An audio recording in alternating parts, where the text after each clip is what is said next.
Bem-vindo finalmente à nossa última videoaula. Eu espero que vocês aproveitem bastante esse último assunto, onde eu vou tentar abordar teste de software, mas também eu vou retomar um pouquinho daquilo que a gente estudou nas outras videoaulas. Uma boa aula a todos! O roteiro dessa aula vai ser tipos de teste e automação, processos de testes e pesquisas de Tera nessa área. Lembrando que na aula passada nós vimos a introdução e as definições de testes. É válido lembrar que cada projeto apresenta características distintas, que dependem do tamanho do software, da tecnologia adotada, do tamanho da equipe e da especialidade de cada membro da equipe. Assim, a escolha adequada dos tipos de testes que serão adotados torna-se primordial para o sucesso da qualidade do projeto. A seguir, eu vou apresentar para vocês os principais testes. Às vezes, eles aparecem com nomes distintos na literatura, mas eu procurei utilizar aqui aqueles que as pessoas mais usam.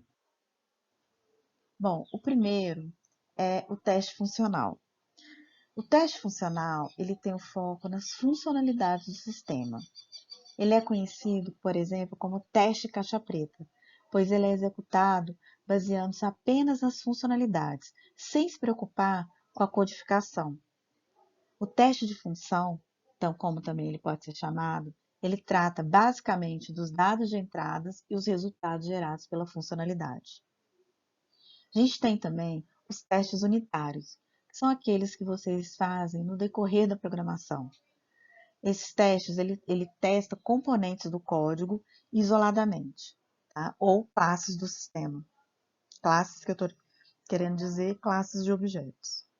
O teste de configuração, também chamado de instalação ou de portabilidade, ele testa se o software funciona em diferentes hardwares sob diferentes condições. Esse teste, em geral, é feito também no ambiente de produção. O teste de integridade, ele vai testar a resistência do software a falhas, ou seja, a robustez do software. Esses testes, eles se preocupam em demonstrar essa robustez da funcionalidade com foco na sua capacidade de processamento massivo. De um teste funcional do jogo Expedição Antártica, desenvolvido por vários grupos de pesquisa, incluindo o grupo Itera. O acesso ao jogo está aqui nesse link e vocês, como eu estou dando muito exemplo em cima do jogo, vocês podem ter a curiosidade de acessar. Então, observe na tela que esse é um relato de um erro apontado pelo testador, que era um membro da nossa equipe. Nesse relato, ele diz: somente a mãozinha e o botão de sair estão reagindo ao passar do mouse. Quando eu cliquei em jogar, a bandeira do Brasil mudou de cor e se tornou sensível ao mouse. Então, ele relata dois problemas de funcionalidade. Eu destaco que somente os testes não é suficiente para a qualidade do produto. A partir do resultado deste teste, é necessário passar isso para a equipe de desenvolvimento, e depois que a equipe realizar o ajuste, é necessário revisar esse ajuste para confirmar se esse ajuste ele foi realizado da maneira mais adequada.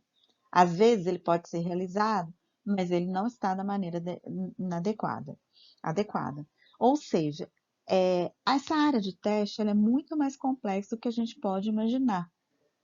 Tá? Não é simplesmente saber quais tipos de testes, quais ferramentas de teste. Necessita de uma gestão por trás disso. Aqui eu apresento um teste chamado de teste de mutação. Esse teste é um teste unitário, ou seja, que permite, durante a codificação, você fazer testes em trechos do código.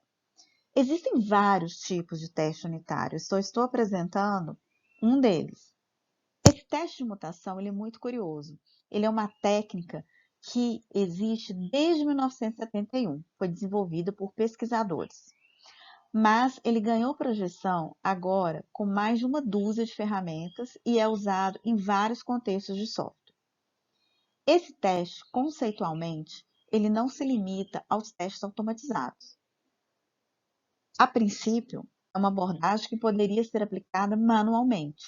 No entanto, o custo associado à execução de milhares de testes não se compara ao benefício na maioria dos casos. O teste unitário, ele realmente precisa de uma automatização para que compense ser feito. Por quê? Não é simplesmente aquele testezinho que a gente faz durante a programação. Precisa ter escala, precisa testar de forma sistemática, tá? Bom, na sua essência, o teste de mutação é a prática de executar um teste ou um conjunto de testes em muitas versões do software, tá? O chamado mutante. Então, cada versão, então você vai modificar o código, cada versão que você modifica do código é chamada de mutante. Os mutantes, eles são criados inserindo erros no código.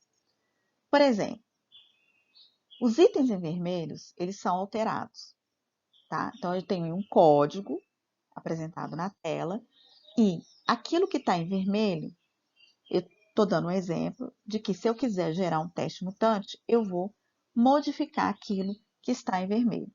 Eu escolho o que é modificável, tá? E aí a ferramenta vai fazer isso para mim. Bom, automaticamente, mas eu tenho que indicar o que eu quero. Mas conceitualmente, imagine que eu vou querer alterar esse false por um verdadeiro, tá?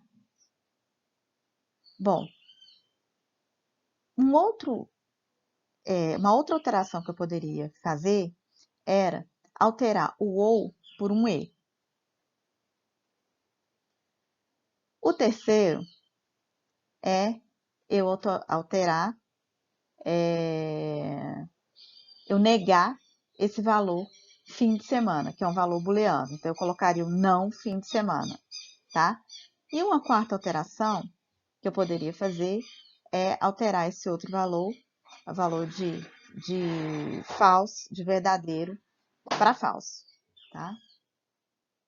Bom, e aí, como resultado, eu teria 4 versões do sistema em teste, tá? Que serão aplicadas. E a rotina de teste de mutação, ela deve executar todos os testes automatizados em cada versão. Depois disso, de criados, os testes são selecionados e executados. Os mutantes, eles serão mortos se os testes falharem quando executados contra o mutante. Se o resultado do teste do mutante for o mesmo que o software base, o mutante, entre aspas, sobreviveu. Uma vez que o processo completo tenha sido executado, uma pontuação de mutação pode ser calculada. Essa pontuação, ela está apresentada aí na tela também, que é a proporção de mutantes mortos em relação ao número total de mutantes. Quanto mais perto essa pontuação estiver para 1, quanto maior a quantidade de conjuntos de teste do software. Então, mostrando para vocês, é essa equação aqui. Tá? As ferramentas de teste de mutação são numerosas, por natureza, em parte porque são intrinsecamente vinculadas à linguagem de programação usadas na implementação, ou seja, cada linguagem requer uma ferramenta diferente, porque é muito específico, tá? Geralmente, você não pode usar uma ferramenta projetada para C++ com Java. Mas elas existem aos montes e eu vou indicar um pouco para vocês, para que se um dia vocês quiserem executar testes unitários, vocês possam ter a ajuda dessas ferramentas. Um exemplo, tá, de ferramenta eu mostro aqui embaixo na tela, tá bom? Aqui embaixo eu mostro os nomes de ferramentas que fazem os testes unitários. Um outro exemplo de teste unitário são aqueles que não modificam o código, tá? O que modifica o código, ele é o que a gente chama de teste mutante, tá? Que gera vários mutantes. Mas, nesse caso aqui, não modifica o código, mas gera automaticamente um conjunto de dados para tentar encontrar falhas em unidades do seu programa, como, por exemplo, falha dos métodos implementados. E aí, as ferramentas específicas estão aí embaixo, tá? Essas aqui. NUnit, JUnit.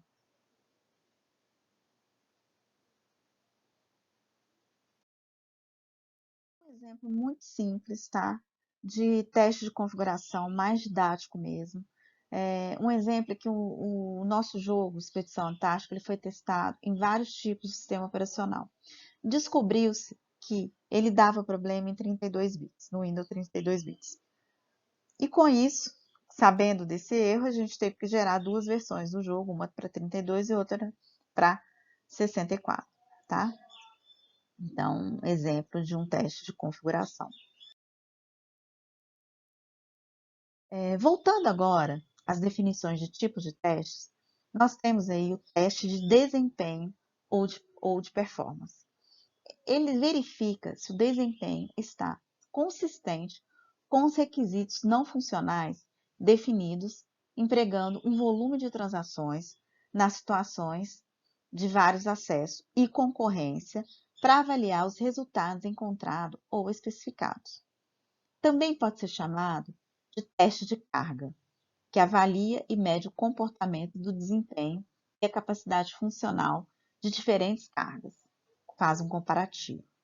Também conhecido como stress test, só que no caso do stress test, é um teste de carga que submete o sistema a uma carga desproporcional, impedindo o uso dos recursos necessários para o processamento. E aí você avalia o que acontece com o sistema depois desse teste de stress.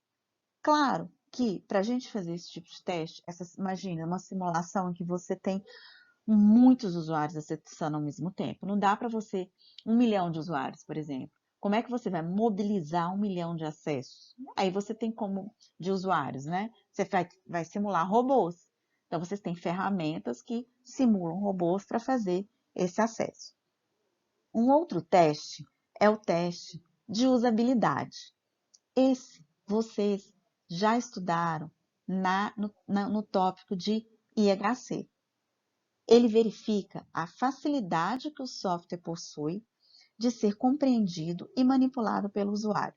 Ou seja, se possui manuais, se possui help, se possui facilidade de usar, de memorizar, e aí entra naquelas heurísticas de Nielsen, né? Nos dois tipos, nós temos os testes realizados pelos usuários e os testes realizados pelos especialistas. Também temos um outro tipo de teste, que é o teste de acessibilidade. Ele verifica o acesso dos usuários ao sistema. Não somente o acesso de pessoas com deficiência, mas também o acesso da rede. Como é que é acessar a rede com o software com uma rede mais lenta? Ele apresenta performance, tá? Então, muitas pessoas acham que a acessibilidade está relacionada com testes com pessoas com deficiências, mas é um pouco além disso. E temos também os testes de segurança, muito importantes hoje em dia, né? Que é o teste de controle e acesso, que verifica a segurança do usuário ao efetuar login no sistema. Os acessos dos dados disponíveis para somente quem possui permissão de acesso dos dados restritos, tá? E lembrando que somente testar a segurança de um sistema, ele não é suficiente para garantir a segurança dele, porque a segurança ela sai do escopo da computação, né? Ela vai também para procedimentos da empresa. Não adianta, por exemplo, você demitir um funcionário e não tirar o acesso desse funcionário ao sistema, que esse funcionário ele pode acessar depois e pode causar um problema na empresa. O índice de relatos a respeito disso é bem grande, tá? Mas aqui no nosso escopo, o que a gente está querendo é testar segurança somente no escopo do desenvolvimento de software. Aqui eu apresento para vocês algumas ferramentas, tá, de teste de desempenho. Também eu coloquei alguns tutoriais no YouTube, caso vocês queiram verificar como funciona. São ferramentas poderosíssimas e não são difíceis de utilizar. Bom, vejam aqui nesse exemplo, tá? Que esse problema que eu circulei na tela é um problema identificado pelo testador. E aí ele diz assim: o botão de sair precisa solicitar confirmação do usuário. Ora, esse botão de sair, ele não apresenta um erro, ele só não apresenta uma solicitação. Então, eu posso classificar esse problema como um problema de usabilidade e não um erro, tá? O que, na verdade, eu estou querendo aí é prevenir o erro. E aí se encaixa naquela heurística de prevenção de erro, tá? Por isso que é importante que o teste de usabilidade ele seja realizado tanto pelo usuário como por especialista, tá? E é interessante também, se você puder, primeiro realizar os testes funcionais para você poder isolar os problemas de erro e depois pegar os especialistas para testar focado somente na usabilidade. Quando você faz as duas coisas junto, você acaba perdendo o foco da usabilidade, porque você começa a encontrar tanto erro funcional que essa análise de usabilidade ela fica negligenciada. Nós temos muitas ferramentas que vão nos ajudar nos testes de usabilidade. Uma delas é apresentada aí na tela, só que ela é uma ferramenta paga, mas eu trouxe para vocês conhecerem como que funcionam essas ferramentas, né? Então, essa aí, ela gera registro de cada interação do usuário e permite que você analise depois. Então, ele já passa para você um relatório de interação. Ela funciona, ela fica monitorando, tá? Todas as interações que você tem com o software. Você não precisa ter embutido num software um- uma ferramenta de log, tá? Você pode fazer isso externamente. A não ser para alguns casos específicos, aí sim você tem que registrar o log. Mas eu estou querendo dizer o seguinte, que você não precisa também, para um teste de usabilidade, ficar capturando, para ficar capturando as interações do usuário, implementar isso por dentro. Corre atrás de ferramentas que façam isso por fora. Tá? Ela tem ferramenta gratuita também. Essa ferramenta aí, ela também permite gravação de áudio e de vídeo do usuário, para que você possa analisar as reações do usuário, para que você possa perceber a verbalização dele. Ele gera também automaticamente mapa de calor. Ela permite que você teste não somente no computador, mas também em tablet, tá? E gera muitas informações quantitativas, métricas, tempo para desenvolver determinada tarefa, para contar as páginas, infinitas informações quantitativas.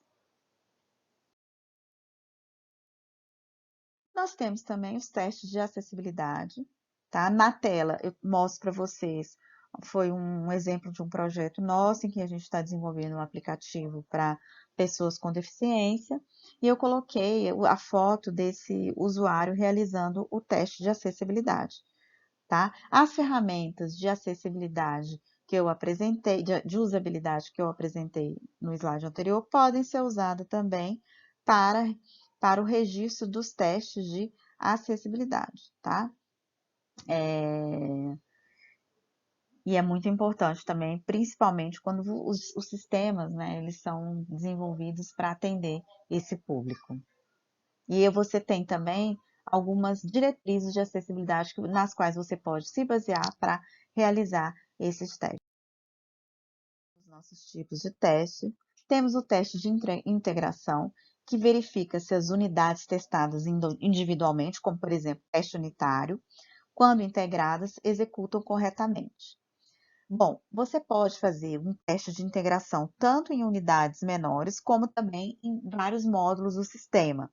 No exemplo do jogo, a gente tinha 4 missões. Desenvolvemos cada uma independente da outra, mas a gente precisou depois de integrar essas missões e fazer o teste integrado, tá? Esse teste pode ser incremental e não incremental. No nosso caso, ele foi incremental. O que significa isso? Primeiro, eu acoplei 2 módulos, testei. Depois eu acoplei mais um, testei. Depois eu acoplei mais um, testei. E a gente tem um teste muito importante que não pode faltar, que é o teste de validação ou aceitação. Ele é realizado com o propósito de avaliar a qualidade externa do seu produto e também, na medida do possível, a qualidade em uso. Ele é necessário antes do lançamento da versão final do produto no mercado.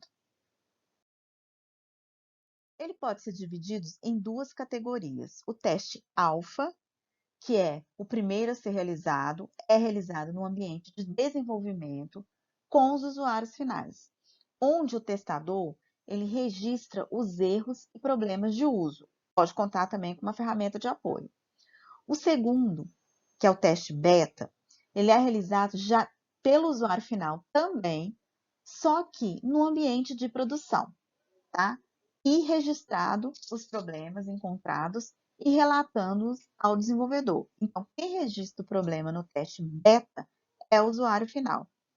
A diferença, então, para concluir, é que o teste alfa é feito em ambiente de desenvolvimento com usuários e quem registra é o desenvolvedor, e o teste beta é realizado pelo usuário final também em ambiente de produção e ele mesmo registra os problemas.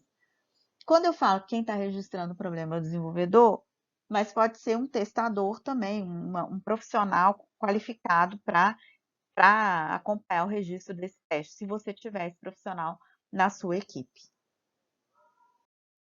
Bom, eu mostrei para vocês alguns exemplos de ferramentas de automação à medida que eu fui passando os testes, tá?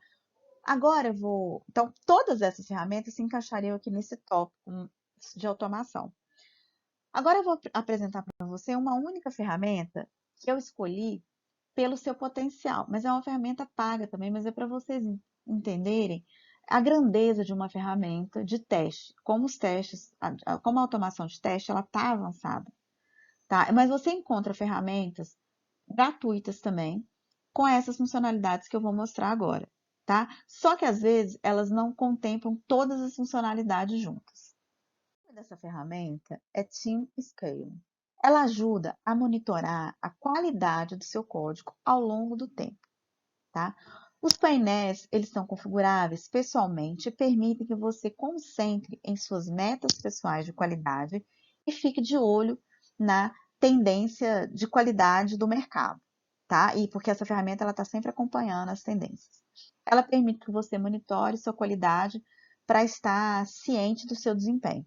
Então, você consegue monitorar essa qualidade tanto aí, como mostrado na tela, é, no nível de codificação, tá? E aí ela vai, por exemplo, indicar para vocês erros no código, erros de. Não erro defeito do código, tá? Ela vai mostrar para vocês, assim, se você tem muito código repetido, se você precisa de documentar alguma coisa, se você está consumindo muita memória. Ela também, porque geralmente os compiladores, eles apresentam os problemas de erros, né, de um jeito assim não muito fácil de entender. Elas apresentam os erros de forma fácil de entender, dá sugestão, tá? Ela permite também que que as pessoas, que os testadores, eles deem feedback dos problemas encontrados, tá? Mostra também que além do feedback dos testadores, que esse é um outro módulo, mas esse módulo que está aí na tela, ele mostra, esses três são desenvolvedores, mostra em quantos arquivos cada desenvolvedor fez as alterações, que tipo de arquivo, quantas modificações esse desenvolvedor fez, tá? E ainda indica a rotina, né, em que aquele desenvolvedor fez a atualização, ou não só a rotina, como o método ou a classe. Essa ferramenta também ela detecta a conformidade da arquitetura. O que ela faz? Ela inspeciona sua arquitetura e detecta dependências indesejadas. Ela permite especificar a arquitetura pretendida, tá? Então, no início você diz, olha, eu quero a minha arquitetura assim. E depois ele vai comparar com a sua base de código, tá? Vai manter sua arquitetura consistente e atualizada, tá? Isso ajuda muito, porque às vezes você fala assim, eu quero a minha arquitetura MVC, mas em determinados aspectos, sem você nem perceber, você não está cumprindo com essa MVC, tá? Então, essa ferramenta, ela te ajuda a manter a linha, tá? Bom, aqui outras ferramentas de automação de testes, tá? Você pode encontrar muitas na internet e gratuitas. Bom, agora a gente vai apresentar metodologias e processos de teste para finalizar a aula, já estamos quase acabando. Bom, um ciclo, como eu falei, né, assim, a área de teste, ela não é só simplesmente, sei lá, e fazer o teste, tá? Existe um processo por trás. Todo processo ele tem um ciclo de vida. E o ciclo de vida do teste, ele consiste em uma série de etapas dependentes, consideradas como esqueleto do processo de teste, que visa estruturar as atividades, definindo como os testes serão conduzidos no projeto. Essas etapas elas podem variar de acordo com a metodologia que você adotar. Assim como a gente tem metodologia para desenvolvimento de software, a gente tem metodologia para desenvolvimento de teste, tá? Nessa figura aí, eu vou apresentar para vocês as principais etapas de um ciclo de vida básico, tá? Que vocês podem utilizar sem problema nenhum no projeto. Primeiro, executar, desculpa, primeiro, planejar, depois projetar, depois entregar e depois executar. Isso é um ciclo de vida, tá? Vamos, para ficar mais claro, tá? Para cada um dessa parte do processo, eu vou mostrar para vocês artefatos que devem ser gerados, tá? E aí eu acho que vocês vão conseguir entender melhor o que a gente faz em cada uma dessas etapas. Na etapa de planejar, basicamente vocês vão fazer um plano de teste. Esse plano de teste, você vai escolher, vai pensar no seu sistema e escolher quais testes serão realizados, quais ferramentas que você vai adotar, quem que vai realizar os testes, em que momento do processo você vai realizar o teste. Um cronograma de teste também é muito bem-vindo, tá? Bom, um outro exemplo agora na fase projetar. Na fase projetar, a gente tem os casos de testes, tá? Os casos de testes, eles são artefatos que vão te ajudar, vai guiar os testes, tá? Vai guiar a realização do teste. Porém, esse artefato ele precisa ser criado. É um artefato diferente para cada sistema. Então, por isso que chama projetar, tá? Que você está fazendo um design agora do teste. Você definiu quais que você quer e agora você vai dizer, olha, quais são os artefatos que eu vou precisar, o que que eu vou precisar para gerar os testes. Também, um outro tipo de artefato nessa fase de projetar é a massa de teste.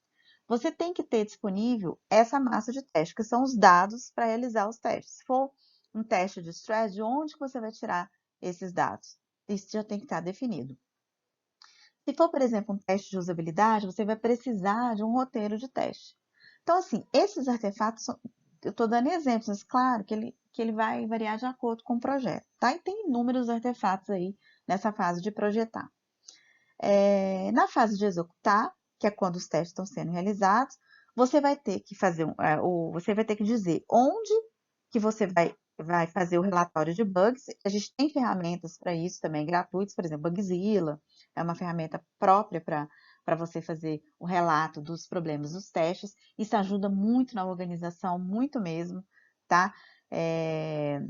E a gente tem os resultados do teste. O resultado do teste, a evidência do teste também é um artefato que você precisa ter cuidado com ele, tá? Que é ele que você depois tiver algum problema com seu cliente no ambiente de produção, alguma coisa, você vai dizer, olha, não, mas está aqui, a gente fez os testes, não, vocês podem ter modificado o código, por exemplo, tá?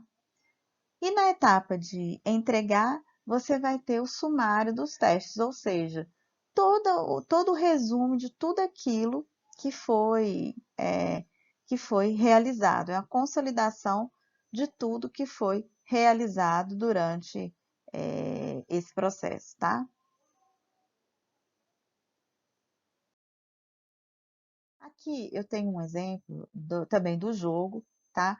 Que foi realizado na fase depois que a gente, na fase de design, de planejamento, tá? Então, assim, a gente, era tão grande o jogo que na fase de planejamento a gente precisou de definir um fluxo de teste, tá?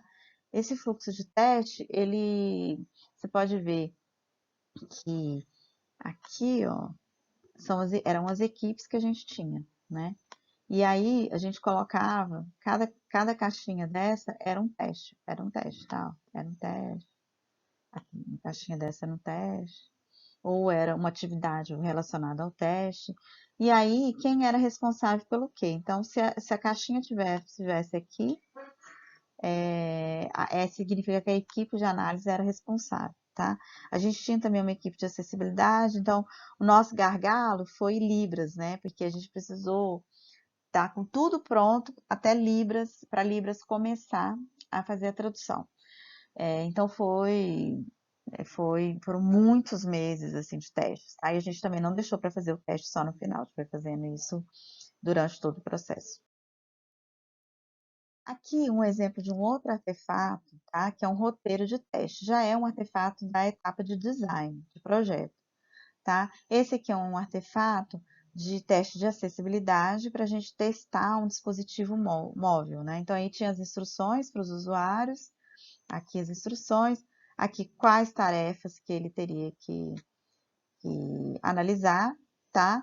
E aqui, essas telinhas aqui, foi um roteirinho que a gente fez para a gente mesmo, para saber, para acompanhar o teste, tá? Onde o usuário ia ter que clicar, e aí a gente ia medindo durante o teste o tempo de demora do usuário com cada iteração, e observando também o que estava acontecendo com o usuário. Aqui é um artefato de caso de teste, tá? Do jogo. Então, só para vocês terem uma ideia do que é um caso de teste, tá? Onde o testador, ele seguia o caso de uso e verificava se o fluxo estava ok com o caso de uso e se a saída era de acordo com o que o caso de uso estava mencionando. Então, para determinada entrada, se a saída era como esperado. Bom, conforme indicado aí nessa tabela, tá, pessoal? A execução de cada etapa do ciclo de vida tem um tempo estimado de duração, tá? Então, assim, é recomendável você seguir essa estimativa para que seja possível executar todas as fases do seu processo, minimizando assim os riscos e garantindo mais a qualidade do software, né? Então, você pode ver que você leva 10% do tempo planejando, né? 40% projetando, 45% executando e 5% entregando. Se você não projetar, se você demorar muito pouco tempo no projetar, pode ser que você demore muito mais tempo em executar e entregar, tá? Esse projeto ele é muito importante. Bom, para finalizar, eu só quero mostrar para vocês um exemplo de uma pesquisa que a gente está fazendo nessa área de teste, tá? Para você ver que essa área ela ainda necessita de muita coisa ser feita. Nesse jogo aí, que esse jogo, Antártica, ele é um objeto de pesquisa para gente, tá? Então a gente começou a se questionar assim, por que que as pessoas gostam de um jogo? É, Quando você pergunta isso para uma pessoa, não tem um motivo assim exato, né? Tem um sentimento por trás daquilo, um sentimento de atração pelo jogo. Ou seja, ele é um software muito peculiar, né? Que ele envolve as emoções, tá? E aí, como que a gente insere as emoções do usuário de forma na análise do resultado do teste? Então, vamos supor, eu estou projetando um jogo e eu quero verificar se aquele jogo ele vai ser aceito no mercado. Então, eu faço teste com usuários e eu quero analisar as emoções desse usuário durante todo o processo de interação do usuário com o jogo, tá? Eu não quero simplesmente aplicar um questionário para o usuário no final e perguntar para ele assim: você gostou do jogo? Eu quero realmente analisar a emoção desse usuário em cada etapa do processo de teste, tá? Então, eu tô querendo. O que que eu vou fazer? Eu vou capturar a emoção dele pela câmera. Depois eu vou fazer um processamento em cima disso e vou detectar as emoções e vou tentar entender o que que, o que que aquele jogo está despertando naqueles usuários. Porque, por exemplo, se no meu teste, durante o meu processo de desenvolvimento, eu perceber que determinado momento do jogo os usuários não estão gostando, eu posso ainda mudar aquele momento, colocar uma outra mecânica no jogo para agradar mais os usuários, para despertar mais emoções no usuário, tá? Então, isso é assunto de né? Aqui eu quero mostrar para vocês um dos testes que a gente realizou, em que a gente capturou a emoção desse usuário enquanto ele estava interagindo com o jogo, tá? E a gente pode capturar também as interações, o número de cliques, né? Quanto tempo que ele levou ali, mas eu também. Isso não é novidade. Capturar a interação, o número de cliques, não é novidade no mercado. Agora eu estou querendo acrescentar a isso um elemento a mais, que é a emoção, mas eu quero acrescentar isso de forma automática, tá? E a gente está desenvolvendo uma pesquisa e pretende desenvolver uma ferramenta em cima disso.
Chegamos ao final dessas videoaulas.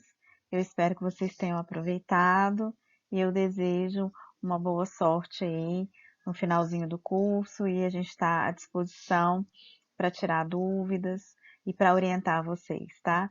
Um abraço, fiquem bem, fiquem em casa, muita saúde para vocês, para todos os seus familiares.